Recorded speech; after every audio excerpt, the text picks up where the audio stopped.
Chegou uma proposta para o Davi Luiz e ele pode estar deixando o Flamengo antes do final da temporada. Vou estar falando sobre isso. Vou falar também da relação de Marcos Braz e Gabigol, que não é boa, gente. Eles praticamente não se olham, eles não olham na cara um do outro. Vou falar sobre isso. Vou falar também sobre o técnico Jorge Sampaoli, que ganhou uma sobrevida com essa vitória do Flamengo. O clima no vestiário deu até uma mudada. Peço a vocês que se inscrevam no canal, ative o sininho. É muito importante que você curta esse vídeo, porque quando você curte, você mostra para o YouTube que esse vídeo é relevante, ele manda para outras pessoas e assim o canal cresce com a sua colaboração. Esse é o canal Futebol Expressivo e eu estou todos os dias aqui falando sobre o clube mais querido e mais amado do Brasil, gente. Então não deixe de curtir, se inscrever. E, gente, falar sobre essa vitória do Flamengo em cima do Botafogo.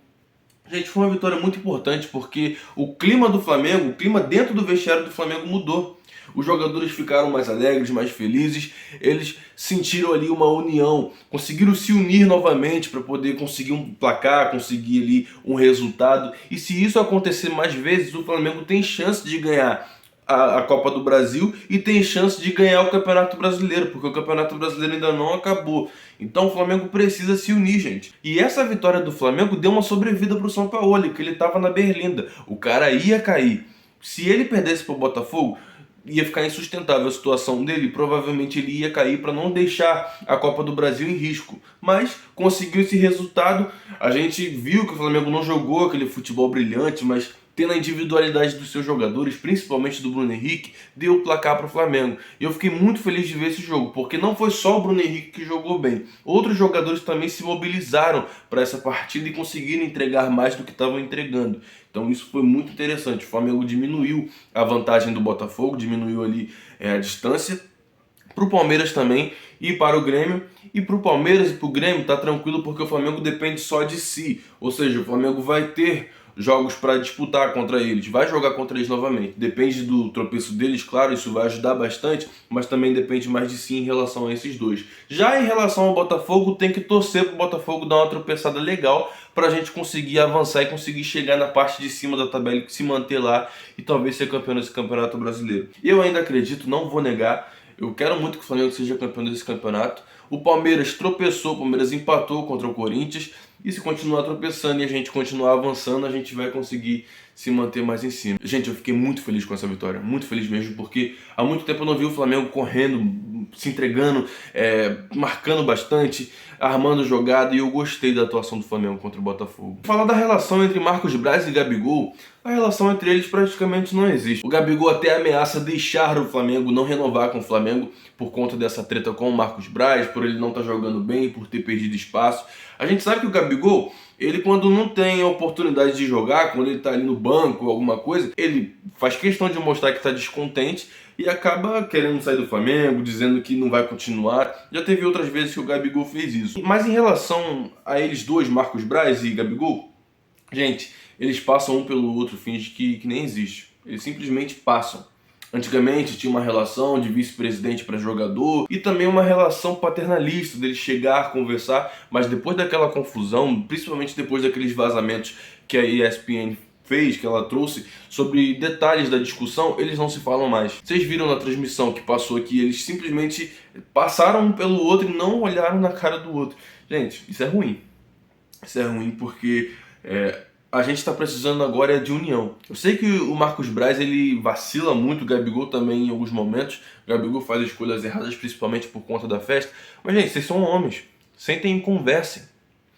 Eu vejo no Flamengo uma guerra de orgulho, de ego tão grande que você vê que os caras não conseguem sentar para conversar e ajustar as coisas e seguir em frente. Simplesmente ficam de cara feia e de bico, cada um no seu canto. É impressionante isso, gente. O clube que perde com isso. Porque se o jogador não está contente com o dirigente ou algo do tipo, ele pensa, não vou correr pelo dirigente. Isso aqui não é acusação, tá, gente? É o que parece, né? Quando o relacionamento não está bem, você simplesmente não consegue render no futebol. Então, eu espero que isso pare, gente. Eu espero que o Gabigol ele volte não a falar, ser amigo do Marcos Braz, mas ter uma relação pelo menos profissional com o vice-presidente de futebol, que eu também falo mal dele aqui, falo bastante, até porque as escolhas dele são muito erradas. E viralizou um vídeo de um torcedor do Flamengo quebrando uma cadeira no setor visitante do Engenhão. Gente, se você que acha que fazendo isso vai prejudicar o Botafogo, na verdade você prejudica o Flamengo, porque todos os gastos, todas as coisas danificadas que tiver no setor visitante, quem paga é o time visitante. Então o Flamengo vai ter que pagar os prejuízos que esse torcedor fez. Na realidade, o Flamengo não tinha que pagar, tinha que descobrir quem é o cara, chegar até o cara e multar ele no valor da cadeira, no valor do prejuízo que ele causou. Mas não, o clube que paga. O Flamengo está até estudando colocar catracas de reconhecimento facial, justamente para você saber quem é que está fazendo as coisas. Se um torcedor praticar racismo ou se um torcedor fazer qualquer outra coisa criminosa dentro do estádio, você ir diretamente nele, multar, prender, sentenciá-lo, fazer alguma coisa contra a pessoa que fez isso. Então, para mim, pode ser torcedor do nosso time, pode ser torcedor de qualquer outro time. Se está praticando coisa errada, a gente vai falar. Então, se você acha que você está ajudando o Flamengo prejudicando o Botafogo, você está prejudicando o Flamengo e prejudicando o Botafogo. Porque a rivalidade é dentro do campo. A torcida faz a parte dela de gritar, de empurrar o time, mas esse lance de quebrar, de vandalismo, eu não compactuo com isso e grande parte da torcida também não. Então, a direção que cuida desse setor tem que ir nesse cara e cobrar dele. Ó, você vai pagar essa multa aqui para você pagar os danos que você causou. Para o Flamengo não ficar pagando dívida à toa, até porque, gente, não foi o Flamengo, não foi integrante do Flamengo que foi até lá fazer isso. O Flamengo não incentivou isso a acontecer. Eu acho que as punições têm que ser CPF por CPF. Fez besteira, fez merda, você vai ser julgado por isso.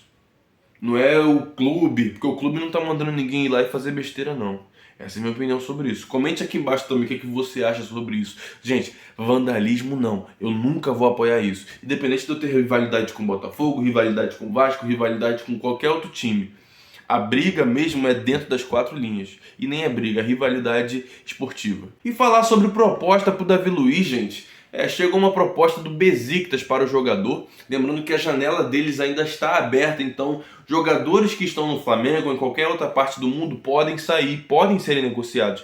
E a vontade deles é ter o jogador nessa temporada ainda, nesse meio de temporada. Ele ainda não respondeu. O Flamengo também já não queria contar com o Davi Luiz para a próxima temporada por conta da renovação automática. A renovação automática dele vai manter ele com esse mesmo salário de quase 2 milhões de reais por mais um ano, gente. Sendo que ele não rende, ele se machuca demais, é um jogador que vem se lesionando bastante, é um jogador que perdeu posição. Ele entra em alguns momentos? Sim. É importante em alguns momentos? Sim. Eu acho que seria ruim perder ele agora, nesse meio de temporada, porque o Flamengo não teria como trazer outro zagueiro. O Flamengo não teria como repor a vaga. Mas fora isso, eu venderia, eu dispensaria, eu liberaria ele para outro clube. Até porque o Flamengo vai se livrar de gastar muito dinheiro. Imagina, mais um ano de salário para ele. Um ano de salário de quase 2 milhões de reais. Gente, é muita coisa, é muito caro para um zagueiro que não está entregando. Um zagueiro que está com 37 anos, se eu não me engano, já vai fazer 38 e vai ficando mais velho. À medida que o tempo passa, vai se lesionando cada vez mais, porque a idade vai chegando. Então o Flamengo erra se o Flamengo não conseguir negociar ele agora, ou se ele não sair agora, ou não sair no final da temporada. Eu apoio a saída dele. Só não apoio se o Flamengo não conseguir repor a vaga e ficar ali só com Léo Pereira e Fabrício Bruno. Apesar que tem o Rodrigo Caio, que não está lesionado, o cara poderia ter mais oportunidades. Você tem o Pablo, que por mais que não seja um cara que passe confiança, ele pode entrar em alguns jogos. A questão é que o São Paulo não dá oportunidade para os caras. Eu tô sempre falando aqui, o Rodrigo Caio precisa jogar, gente. Ele tem uma história maravilhosa no clube, é um cara que, sofreu pra caramba com lesão, e independente de ter sofrido com lesão, o cara tentou voltar o quanto antes, nunca fez birra, é um cara muito tranquilo na dele. Por que agora que ele tá bem, ele não pode receber oportunidade? Sendo que a gente conhece a qualidade dele, é um cara que tem saída de bola, é um cara que você olha pra ele e fala, cara, esse cara é muito disciplinado, porque pelas lesões que ele passou, muitos jogadores já teriam se aposentado. Ele não se aposenta, ele se mantém ali firme no foco. É um cara que, enquanto esteve no seu ápice físico, enquanto não começou a sofrer com lesão, sentir essas coisas que ele sente, gente, ele se entregava demais, gente. Ele jogava demais, ele jogou assim um nível que a gente olhava e falava, caraca, olha a história do Rodrigo Caio. Saiu mal lá do São Paulo, a torcida do São Paulo esculachou ele, veio pro Flamengo, fez história. Gente, pesquisem os lances contra o Liverpool. Ele marcando o Mané, ele marcando o Salah, ele marcando o Firmino. Gente, demais, gente. Então, o Sampaoli pegar e não dar oportunidade para ele, para mim é uma falta de respeito muito grande com a história do jogador e por ele ser esse cara disciplinado, esse cara tranquilo, esse cara que não fica de briga com diretoria, é um cara que respeita os jogadores também, os colegas de clube. É muito tranquilo o Rodrigo Caio. Então você tem o Davi Luiz, você vê que o cara não rende, o cara tá se lesionando cada vez mais, utiliza o cara que tá bem. Mas não, o Rodrigo Caio não tem nenhum jogo completo com o Sampaoli. Ele tem minutos. Minutos com o Sampaoli. O Flamengo se prepara, gente. O Flamengo se prepara para o jogo contra o Atlético Paranaense na quarta. Esse jogo que não vai ser no Maracanã, mas vai ser com o mando de campo do Flamengo. Porque o Maracanã tá interditado, o Maracanã vai passar aí por obras para poder recuperar o gramado para as finais. O Flamengo, que está sofrendo muito por conta do Maracanã, mandou o seu jogo lá para o Espírito Santo, o estádio Kleber Andrade, lá em Cariacica. O Flamengo vai mandar esse jogo para lá e eu espero que o Flamengo ganhe essa partida, até porque a gente ganhou esse jogo contra o Botafogo e deu mais confiança pra gente. Deu mais liberdade para os jogadores se sentirem bem, para eles poderem tentar algumas coisas diferentes e isso é importante. Bruno Henrique, gente. Bruno Henrique é muito diferenciado. O Flamengo renova com o Bruno Henrique. Eu tô falando isso aqui em todos os vídeos. Pelo menos uma partezinha eu tô separando para falar sobre isso. Porque até agora o Flamengo não se movimentou e o cara tá nos seus últimos meses de contrato. Não pode rolar para renovar com ele. Ele é um jogador que joga em qualquer time aqui do Brasil e se brincar em qualquer time da Europa, porque o nível de futebol que ele apresenta é muito diferenciado. Então é isso, pessoal. Eu vou ficando por aqui. Peço a vocês que se inscrevam no canal, ative o sininho. É muito importante que você curta esse vídeo, porque quando você curte, você mostra para o YouTube que esse vídeo é relevante, ele manda para outras pessoas e assim o canal cresce com a sua colaboração. Então não deixe de curtir, se inscrever, compartilhar e tamo junto. Ó, isso aqui é Flamengo. Valeu.